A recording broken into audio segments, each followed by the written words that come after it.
नमस्कार, मी अनुपमा खानविलकर. आपण पाहता झी 24 तास. पासवर श्रीमंतीचा या विशेष कार्यक्रमामध्ये आपल्या सगळ्यांचं स्वागत.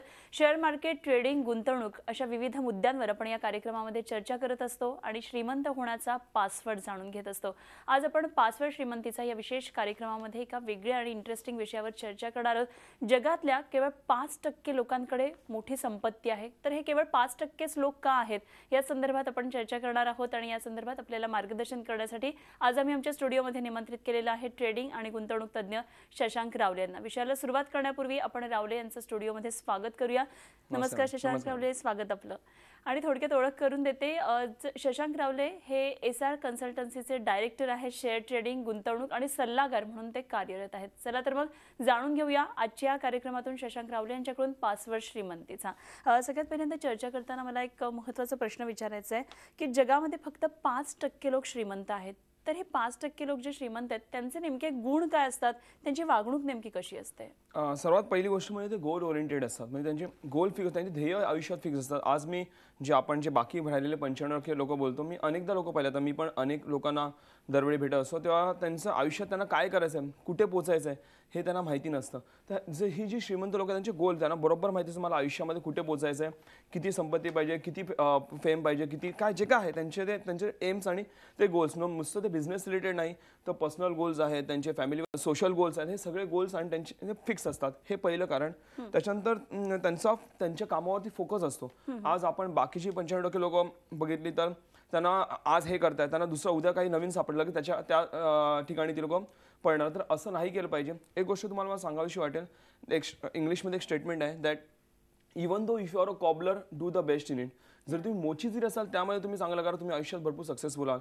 आज समजा एक एक्स पर्सन हे एक काहीतरी चांगलं काम करतोय, त्याला कळलं दुसरं काहीतरी त्याच्यामध्ये काहीतरी चांगलं आहे, पण तो दुसरीकडे पळणार. हे केलं नाही पाहिजे. फोकस ठेवा कामामध्ये आणि जिद्द ठेवा, चिकाटी ठेवा, तुम्ही आयुष्यामध्ये पुढे जाल. ही 5% लोक करतात. त्यानंतर इवन ते सर्वात इम्पॉर्टंट गोष्ट म्हणजे जी सर्वात पहिली येते ती म्हणजे टाइम बॉन्ड. ते वेळेला भरपूर महत्त्व देतात. टायमावर पोचणं, की टाइम टू टाइम कामं करणं किंवा टायमाला योग्यरित्या वापरणं, हे त्या गोष्टी हे ते लोक भरपूर नीट फॉलो करतात. कारण मी समजा गोल आयुष्यात सेट केलं, मला एवढं आयुष्यात यश मिळवायचं आहे, पण जर मी माझा वेळ फुकट घालवला असेल, म्हणजे आज मी जे काही काम करतोय त्यावर माझी पुढची ग्रोथ किंवा मी पुढचे गोल मी अचीव करू शकतो की नाही हे डिपेंडेंट असतं. तर ते वेळेचा भरपूर योग्यरित्या वापर करतात, वेळेला भरपूर महत्त्व देतात. त्यानंतर त्यांच्याकडे ते इनोव्हेशन्स आणि आयडियाजना भरपूर महत्त्व येतं. आज जर एखादा व्यवसाय किंवा एखादी व्यक्तीचं आयुष्यात पुढे जाते, तर ते अल्टिमेट आयडियामुळे, आपण ॲडव्हर्टाईज बघतो टीव्हीवरती, तर an idea can change your life, right. तर एक अल्टिमेट आयडिया तुमचं आयुष्य चेंज करू शकते. त्यांच्याकडे वेगवेगळ्या आयडियाज असतात. एक व्यवसाय म्हणजे काय हो, किंवा सक्सेसफुल होणं म्हणजे काय, की एक बिझनेस जर व्यक्ती करत असेल म्हणजे काय, मार्केटची कमी पूर्ण करणं. म्हणजे ज्या गोष्टी अवेलेबल नाही आहे त्याच मार्केट, त्या समजा मी अवेलेबल करून दिल्यात. ओके, म्हणजे ती आयडिया झाली ना, बाबा कोणीच करू शकणार नाही, ते मी करू शकलो, एक्झाम्पल घ्या. तर ते जर अशी एक अल्टिमेट आयडिया असेल आणि तर भरपूर मोठा क्राऊड त्यांच्याकडे येतो आणि ते भरपूर मोठी संपत्ती मिळू शकतात, की बाबा ह्यांनी आपली गरज पूर्ण केली. अच्छा, खरं तर हे गुण अंगी बांधवणं सगळ्यात महत्त्वाची गोष्ट आहे. दुसरी महत्त्वाची गोष्ट, बऱ्याच कॅटेगरीज असतात, जसं की वर्किंग कॅटेगरी आहे, म्हणजे आपण नोकरी करतो, सर्व्हिस करतो, व्यवसाय करतो किंवा मग आपण इन्व्हेस्टर असतो. तर हे जे 5% श्रीमंत लोक आहेत ते नेमके कुठल्या कॅटेगरीतून आहेत? पहिली गोष्ट, ते नोकरी करणारे व्यक्ती तर नक्कीच नसते. इव्हन बिझनेसमॅन देखील नसतो. अनेकांना वाटतं की बिझनेसमॅन सर्वात श्रीमंत असतो. बिझनेसमॅन श्रीमंत नसतो. ज्यावेळी एक व्यावसायिक, एक बिझनेसमॅन जेव्हा तो पैसे कमवून ते पैसे योग्यरित्या गुंतवतो, म्हणजेच एक बिझनेसमॅन जेव्हा इन्व्हेस्टर बनतो त्यावेळी तो श्रीमंत बनतो. पण मग नोकरीवालाही माणूस जेव्हा इन्व्हेस्टर बनतो तेव्हा तो करू शकतो, तो देखील करू शकतो. पण होतं असं की नोकरीमध्ये ग्रोथ लिमिटेड असते. समजा उदाहरण काय, एखाद्या कंपनीचा टर्नओव्हर जो काय ह्या वर्षाचा आहे, त्यांनी जर ठरवलं की मला 50% टर्नओव्हर वाढवायचा पुढच्या वर्षी, जर त्यांनी खरोखर मेहनत दिली तो टर्नओव्हर वाढू शकतो. पण एक नोकरी करणारी व्यक्ती कितीही मेहनत घ्यावं, त्याच्यावर जास्तीत 10, 15, 20% जास्तीत जास्त त्याची सॅलरी ही वाढेल. ओके, आणि ती जी सॅलरी वाढते ते महागाईला तोडून नाही वाढत. कारण महागाई जर 13-14-15% जर वाढते आज, स्पेशली फूड इन्फ्लेशन, खाण्यापिण्याच्या वस्तूंची भाव कमीत कमी 14-15% वाढतात, तर एका नोकरी करणाऱ्या व्यक्तीचं जे इन्कम आहे ते जवळपास जास्तीत जास्त 6-7-8% जास्तीत जास्त वाढतं. जवळपास 4 ते 5% गॅप हा राहतो. आणि त्यातनं सगळं सांभाळून मग तो गुंतवणूक ज्यावेळी करतो, नक्कीच त्याची ग्रोथ होते. नक्कीच तो जेव्हा तो गुंतवणूक चांगल्या रीतीने करतो तेव्हा तो चांगला पैसा कमवतो. पण त्याला त्या 5% येणं थोडंसं डिफिकल्ट होऊन जातं. तर म्हणून जे बिझनेसमॅन ज्यावेळी इन्व्हेस्टर बनतो त्यावेळी तो सर्वात श्रीमंत बनतो, असं माझं म्हणणं आहे. जगातल्या 3ऱ्या नंबरचा श्रीमंत व्यक्ती वॉरन बफे. पहिली गोष्ट, ह्यांचा कुठलाही बिझनेस किंवा कुठलीही कंपनी वगैरे काय नाही, ही इज प्युअरली फक्त इन्व्हेस्टमेंटच्या भरोश्यावर जगातले 3ऱ्या नंबरचे श्रीमंत व्यक्ती बनलेले आहेत. आणि जे पहिल्या नंबरचा श्रीमंत व्यक्ती म्हणजे कोण, बिल गेट्स. आपल्याला काय वाटत असेल की बिल गेट्सनी मायक्रोसॉफ्ट विकून विकून तो जगातला श्रीमंत व्यक्ती बनलाय, तर असं नाहीये. तर त्यांनी मायक्रोसॉफ्टमध्ये कमवलेला पैसा प्रॉपरली इन्व्हेस्ट केला, प्रॉपरली होल्ड केला, प्रॉपरली ग्रो केला, म्हणून तो आज जगातला सर्वात श्रीमंत व्यक्ती बनलेला आहे. तर एक इन्व्हेस्टर मोठा असतो ना की एक बिझनेसमॅन. खरं. आणखी एक महत्त्वाचा प्रश्न आपल्याला विचारायचा होता. खरं तर वेळ आणि पैसा ह्या एकाच नाण्याच्या दोन बाजू असतात असं म्हणतात. आणि मगाशी आपण बोललात की जे हे श्रीमंत लोक असतात ते वेळेचा उपयोग व्यवस्थित करतात, टाइम मॅनेजमेंट असतं. तर नेमका वेळ आणि पैसा ही श्रीमंत माणसं कसं वापरत असतात? पहिली गोष्ट मला तुम्हाला सांगायला आवडेल, ही जी श्रीमंत माणसं आहे ती स्वतःचा वेळ आणि पैसा न वापरता लोकांचा वेळ, पैसा आणि इव्हन एफर्ट्स देखील वापरतात. Okay, other peoples time, money and efforts. त्यातनं एक जर लोकांना एक्सप्लेन करायचं म्हणजे एक छोटंसं मला उदाहरण द्यायला आवडेल. समजा एक व्यक्ती आहे जे एक बिझनेसमॅन आहे मोठा, त्याला एक नवीन कंपनी चालू करायची आहे. ओके, एक मोठं नाव आहे मार्केटचं, आणि त्या नवीन प्रोजेक्टसाठी त्याला समजा 100 कोटी पाहिजे असेल. तर ते 100 कोटी म्हणणं तो व्यक्ती खिशातनं 5-10 करोड खिशातनं टाकले नाही तर तेही नाही टाकत. सरळ यांच्याकडे 2 ऑप्शन असतात पैसे उचलायचे. त्यातनं पहिलं ऑप्शन म्हणजे काय, तर स्टॉक मार्केट. ते स्टॉक मार्केटमध्ये आपला IPO म्हणजे इनिशियल पब्लिक ऑफरिंग टाकतात आणि पब्लिककडनं पैसा उचलतात, पब्लिकच्या पैशावरती ते बिझनेस करतात. नाहीतर मग ते बँकेमध्ये जातात, बँकेकडनं राहिलेले पैसे ते बँकेकडनं लोन घेतात, जर पूर्ण त्यांना स्टॉक मार्केटमध्ये पैसा नाही मिळाला तर. आता बँक असो नाही तर IPO असो, दोन्हीकडे आपल्या सामान्य माणसाचा पैसा आहे. म्हणजे वापरला तुमचा पैसा, उभी केली 100 करोड, उभी केली त्यांची कंपनी. आता ही कंपनी उभी केल्यानंतर त्यानं तुम्हाला असं नोकरीवरती ठेवणार ते. आता तुम्ही नोकरीवरती लागणार, आपला सामान्य माणूस जे 95% लोक आहेत ते त्याच्याकडे नोकरी करणार. ज्यावेळी नोकरी करणार तर नक्कीच ते आपला वेळ देणार, तर वापरला तुमचा वेळ. इव्हन ते तुमचे एफर्ट्स देखील वापरतात. कसे, physical and mental efforts. Physical efforts का, कारण तुम्ही कंपनीमध्ये फिजिकली प्रेझेंट असता म्हणून. And Y mental efforts, because तुम्ही मोठ्या मोठ्या डिग्र्या घेऊन त्या कंपन्याकडे नोकरी मागायला जाता. त्याच डिग्रीच्या भरोशावर तुम्हाला नोकरी मिळते सुद्धा. आणि त्याच डिग्रीच्या भरोशावर ज्यावेळी तुम्ही कंपन्यांना काही लाखांमध्ये फायदा करून देता, त्यावेळी तुम्हाला कंपन्या काही हजारांमध्ये जाऊन सॅलरीज पे करतात. तर अशा प्रकारे तुमचा टाइम, मनी अँड एफर्ट्स वापरतात. जर तुम्ही मोठे मोठे कंपन्यांचे मालक तुम्ही बघाल ज्यांच्याकडे हजारो एम्प्लॉईज आहेत, तर ते बोलतात माझ्याकडे 24 तास नाही, माझ्याकडे हजारो तास आहेत. का, कारण माझ्याकडे हजारो माणसं माझ्यासाठी काम करतात आणि तो त्याचा पूर्ण बेनिफिट त्या कंपनीच्या ओनरला भेटतो. So they use others time, money and efforts. क्या बात है. तर ही लोक पैसा कमवण्यासाठी कोणत्या प्रकारचा व्यवसाय करत असतात? ओके, त्यातनं पहिली गोष्ट सांगायचं म्हटलं तर ते असा व्यवसाय निवडायचा प्रयत्न करतात ज्यामध्ये लोकांकडनं, एक सामान्य व्यक्तीकडनं, आता करोडोची जनता आहे राईट, तर त्या करोडोची जनतेमधनं भले तो दिवसात 1 रुपयाचे काढू शकला खिशाने झाले, पण असा व्यवसाय शोधतात त्यातनं त्याला रेग्युलर रोज जनतेकडनं त्यांना इन्कम येत राहील. ना की वन टाइम इन्कम. ओके, म्हणजे एकदाच त्यांनी प्रोडक्ट विकलं, त्याच्यानंतर एकदाच त्या एका व्यक्तीकडनं एकदाच पैसे मिळाले तर परत त्याला पैसे मिळाले नाही, तर तो जगातला श्रीमंत किंवा भारतातला श्रीमंत व्यक्ती होत नाही. तर रोज उदाहरण घ्यायचं म्हटलं, जर रोज ज्या कंपन्यांना इन्कम मिळते त्यामुळे टेलिकॉम इंडस्ट्री, आपण रोज फोन लावतो, रोज फ्रेंड्सना फोन करतो, रोज तुमच्या खिशातनं एका कंपनीला पैसे जातात. बरोबर, भले 10 रुपये नाही तर हसो नाही तर 100 रुपये हसो, पण कंपनीला एका व्यक्तीकडनं रोज पैसे जातात. असे करोडोंकडनं पैसे जातात. त्यानंतर FMCG, fast moving consumer goods, म्हणजेच रोज लागणाऱ्या वस्तू बनवणाऱ्या कंपन्या, म्हणजे तुम्हाला साबण, shampoo, hair oil, toothpaste, toothbrush, हे सगळं लागणाऱ्या म्हणा कंपनी, म्हणजे समजा HUL असेल, डावर असेल, ब्रिटानिया असेल, मेरिको असेल, ह्या ज्या कंपन्या आहेत जे हे सगळे प्रोडक्ट्स बनवतात, तर हे देखील आपल्याला रोज लागतं. तर ह्या बनवणाऱ्या कंपन्या, किंवा जर आपण म्हटलं ऑइल अँड नॅचरल गॅस, आपण ऑइल शिवाय जगू नाही शकत राईट. आपल्याला गाडीमध्ये पेट्रोल भरण्यापासून ते इव्हन घरामध्ये ऑइल लागतं, किंवा घरामध्ये गॅस लागतो, किंवा गाडीसाठी गॅस लागतो, हे रोजच लागतं आपल्याला. ह्या वस्तू, किंवा इव्हन एज्युकेशन आपण एज्युकेशन शिवाय राहू नाही शकत, किंवा बँकिंग सेक्टर, बँकेशिवाय आपण राहू नाही शकत, किंवा इव्हन फूड. आज आपण म्हणतो ना बेसिक नीड्स आपल्याकडे, food, clothing and shelter, right. तर खाणं, तर ह्या फूड प्रोडक्शनमध्ये ज्या कंपनी, इव्हन क्लोथिंगमध्ये पण, म्हणजे कपड्या बनवणाऱ्या टेक्स्टाईल इंडस्ट्री वगैरे, आणि त्याबरोबरच इव्हन मी त्याच्यामध्ये आणखीन इन्क्लूड केलं आहे ते म्हणजे टेक्नॉलॉजी तर आहे, सॉफ्टवेअर. आज आपण टेक्नॉलॉजीचा यूज आहे. आज जर तुम्ही यंगस्टर्सना बघाल ते एक दिवस शिवाय राहू शकतात, पण एक दिवस जर इंटरनेट बंद असेल त्यांच्या घरचं किंवा मोबाईलचं नेट, तर ते व्हॉट्सअप आणि ह्याच्याशिवाय राहू नाही शकत आहे. तर त्यामुळे इव्हन टेक्नॉलॉजी, जसं की सॉफ्टवेअर डेव्हलपमेंट आहे, कम्प्युटर मोबाईल फोन डेव्हलपमेंट आहे, या गोष्टीमध्ये ह्या कंपन्या असतात. आणि लास्टली जर त्यातल्याच अजून एक म्हटलं तर इव्हन भारतीय गव्हर्नमेंट पण 5% येते, जे काय गव्हर्नमेंटचे जेवढे पण अधिकारी आहेत, बिकॉज त्यांना आपण जे काही खरेदी करतो किंवा जे करतो आपल्याकडनं रोज त्यांना डायरेक्ट आणि इनडायरेक्ट टॅक्सेस हे भारतीय गव्हर्नमेंटला रोज जातात. तर ही लोक देखील या 5% येतात. ओके, आणि आणखीन एक गोष्ट आहे ती म्हणजे ही लोक असे व्यवसाय नाही करत ज्यामध्ये त्यांना one time income. For example training industry, एखाद्याला ट्रेनिंग दिली त्याला वन टाइम इन्कम येतं, परत त्या व्यक्तीकडे इन्कम येत नाही त्या कंपनीला. मग अशा कंपन्या म्हणजे हजारो कोटींचं टर्नओव्हर करू नाही शकत. तर इव्हन आणखीन एक ती लोक काय करतात, तर ती लोक इव्हन अशा बेसिक गरजा आज जर तुम्ही सामान्य माणूस बघितलं त्याच्या अन्न वस्त्र निवारा नाही त्यातनं निवारा जे आहे म्हणजे घर आपलं तर एका व्यक्तीचा भरपूर मोठी पुंजी ते घर घेण्यामध्ये लागते राईट म्हणजे आयुष्यामधला मोठी कमाई त्याचं घर घेण्यामध्ये लागते तर जी लोक इव्हन प्रॉपर्टीच्या बिझनेसमध्ये आहेत किंवा प्रॉपर्टी डेव्हलपमेंट ती लोक देखील भरपूर चांगल्या रीतीने पैसा कमवतात तर ह्या अशा टाईपच्या बिझनेसवरती ही लोक फोकस करतात आणि म्हणून ती लोक जगातली 5% जगातला 95% लोकांचा पैसा ही 5% लोक काढू शकतात. खरं आणि आणखी एक महत्त्वाची गोष्ट मला या चर्चेत विचारायची आहे. खरं तर वेळ ही एक अशी गोष्ट आहे की काही नवीन करायचं झालं की नाही माझ्याकडे वेळच नाही एक सबब म्हणून लोक पुढे करतात. तर हे जे 5% श्रीमंत लोक आहेत ते वेळेचा निश्चितच एक योग्य प्रकारे वापर करतात. आपण मगाशी पण चर्चेत सांगितलं तर त्यांचे व्यावसायिक काम आणि ते कसं मॅनेज करतात वेळेला.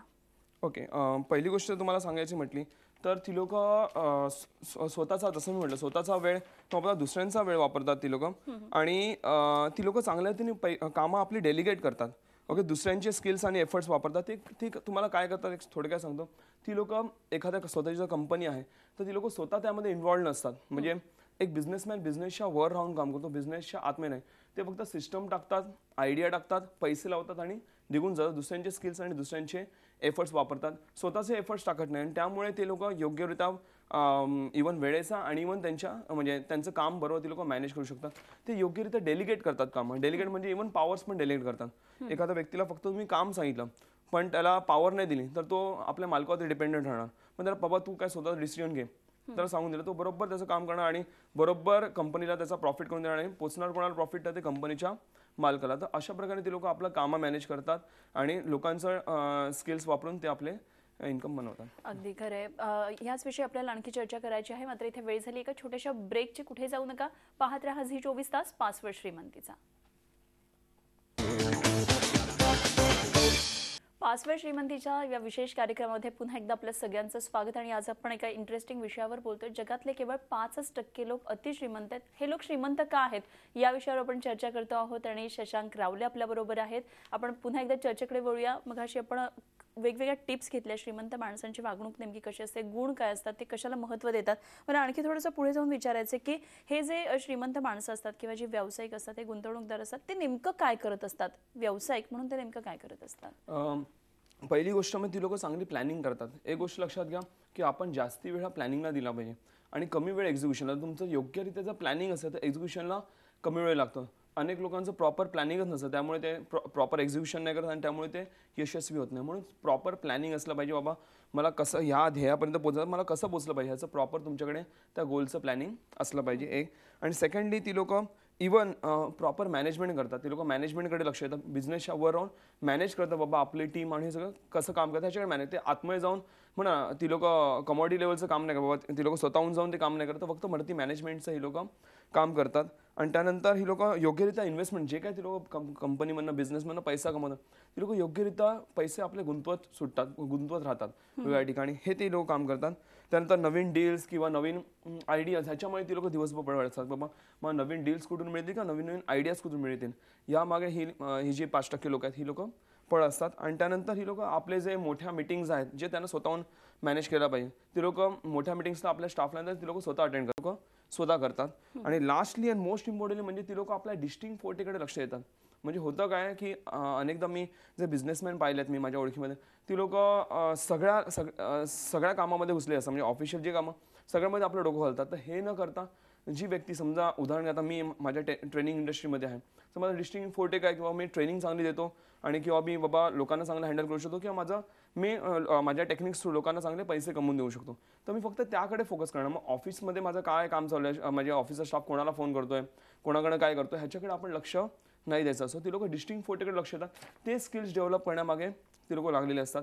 आणि हे झालं बिझनेस लेवलला. आणि पर्सनल लेवलला ती लोक स्वतःची डेव्हलपमेंट म्हणजे ती लोक स्वतःचं नॉलेज वाईज डेव्हलपमेंट आणि हेल्थ वाईज डेव्हलपमेंट ह्याकडे भरपूर लक्ष द्यायचं. जर तुम्ही सगळं आज आपण जे काही व्यवसाय करतोय नोकरी करतोय पैसेमध्ये ही सगळी दुनियादारी हो पहिले जे येतं ते आपण स्वतःची आपली डेव्हलपमेंट जर ती व्यक्ती स्वतः सक्षम असेल म्हणजे नॉलेज वाईज आणि इव्हन हेल्थ वाईज तरच ते या सगळ्या गोष्टींचा उपभोग घेऊ शकते आणि या सगळ्या गोष्टींना योग्यरित्या सामोरू देखील शकते. म्हणून ती लोक या गोष्टींना नीट चांगल्या रीतीने सांभाळतात. अगदी. आणि खरं तर महागाईचा दर आपण बघतोय की वाढलेला आहे. तर हे लोक कुठल्या कॅटेगरीतले लोक खरं तर श्रीमंत होतात. अनेकांना जसं मी म्हटलं की अनेकांना वाटतं की बाबा एक बिझनेसमॅन श्रीमंत असतो तर एक बिझनेसमॅन श्रीमंत नसतो, तर लेट मी टेल यू, ज्यावेळी तो बिझनेसमॅन जसं म्हटलं त्या जो इन्व्हेस्टर बनतो ज्यावेळी, तेव्हा तो श्रीमंत बनतो. जेव्हा तुम्ही योग्यरित्या पैसे तुमचे गुंतवाल चांगल्या ठिकाणी, ती गुंतवणूक तुमची महागाईला तोड द्यायचा प्रयत्न करते.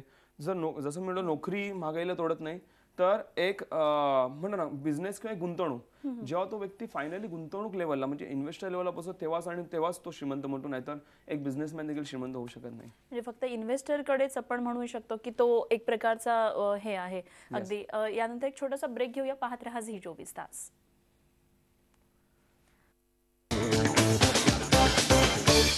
पाचव्या श्रीमंतीचा या विशेष कार्यक्रमामध्ये पुन्हा एकदा सगळ्यांचं स्वागत. आणि आज आपण एका इंटरेस्टिंग विषयावर बोलतो, ते म्हणजे 5% लोक जगातले श्रीमंत का आहेत आणि इतर लोक का श्रीमंत नाही आहेत. पुन्हा एकदा चर्चेकडे वळूया. शशांकजी, एक प्रश्न महत्त्वाचा विचारायचा होता. हे जे 5% श्रीमंत लोक आहेत, तर ते नेमके गुंतवणूक कशामध्ये करतात मग? ही जी 5% लोक आहेत, ही लोक फक्त 2 गोष्टींमध्ये गुंतवणूक करतात. ते म्हणजे पहिलं जे आहे ते म्हणजे इक्विटी म्हणजे शेअर बाजार, आणि दुसरं आहे ते म्हणजे प्रॉपर्टी म्हणजेच मालमत्ता. कारण ह्या 2च गोष्टी मार्केटमध्ये आहे ज्यामध्ये ॲक्च्युअलमध्ये पैसा आहे. These are the basic investments आणि म्हणजे प्रायमरी इन्व्हेस्टमेंट्स. आणि बाकी जे आहेत म्हणजे तुम्ही बँका बघा, म्युच्युअल फंड बघा, इन्शुरन्स बघा किंवा गव्हर्नमेंट बॉन्ड काही घ्या, या सगळ्याचा घुमून फिरून पैसा हा इक्विटी आणि प्रॉपर्टीमध्ये असतो. ही सगळे एजंट्स आहेत ज्यांचं मी नाव घेतले, हे सगळे एजंट्स आहेत. हे सगळे बँका, म्युच्युअल फंड वगैरे, आणि हे सगळे उचलून या इक्विटी आणि प्रॉपर्टीमध्येच पैसा लावतात. तर ही लोक या एजंट्सकडे न जाता हे लोक डायरेक्टली स्वतः गुंतवणूक करतात इक्विटीज आणि प्रॉपर्टीजमध्ये. त्यामुळे हे लोक भरपूर चांगल्या रीतीने आपला पैसा बनवू शकतात आणि महागाईला तोडून हे लोक भरपूर चांगला वेल्थ हे क्रिएट करतात. आणि मला वाटतं तुमच्या आपल्या ज्या कार्यशाळा असतात तर त्यामध्ये सुद्धा हे शिकवलं जातं की ह्या नेमक्या गुंतवणुका कुठे करायच्या, कशा करायच्या. तर काय हे आपल्या कार्यशाळांमध्ये काय नेमकं शिकवलं जातं? पहिली गोष्ट, आमच्या कार्यशाळेमध्ये ट्रेडिंग आणि गुंतवणूक दोन्हीबद्दल आमचं ज्ञान दिलं जातं.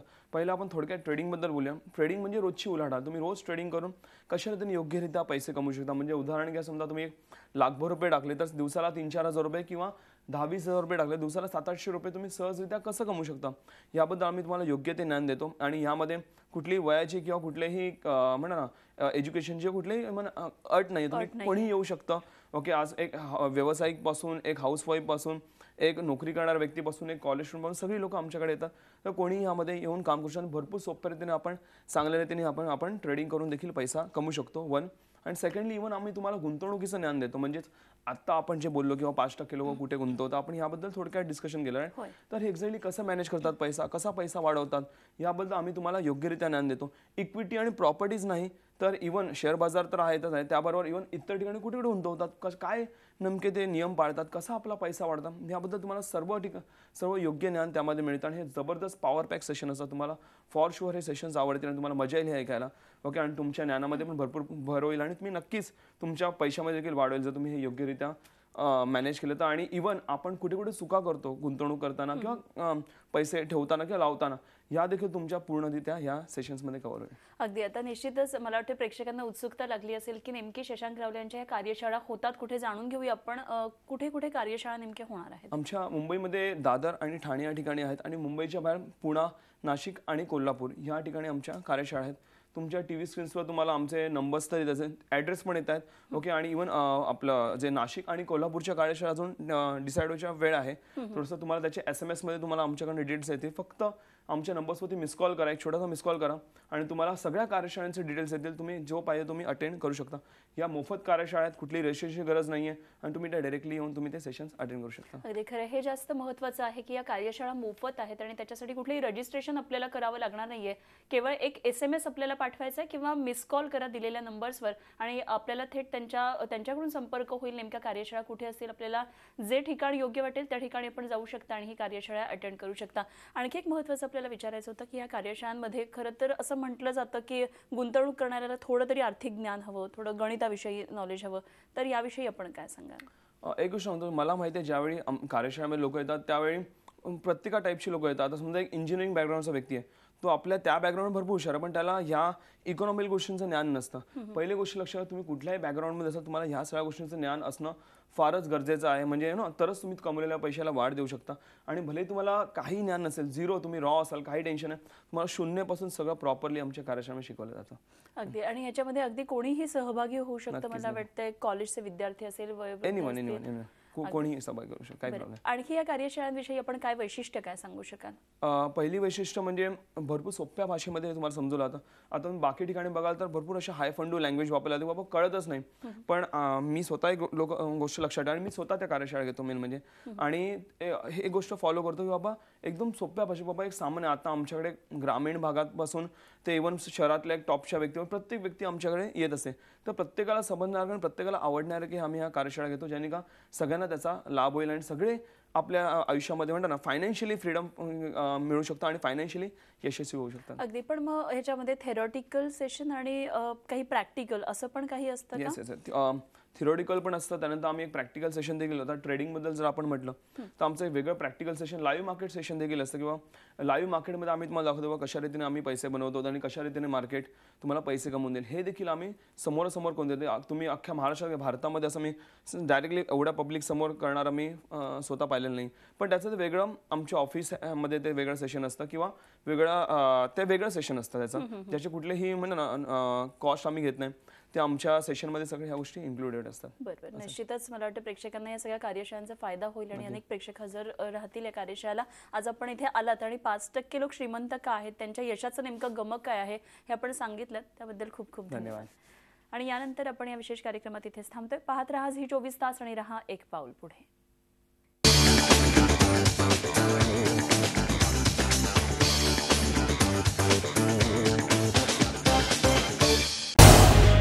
झी 24 तास रहा एक पाऊल पुढे.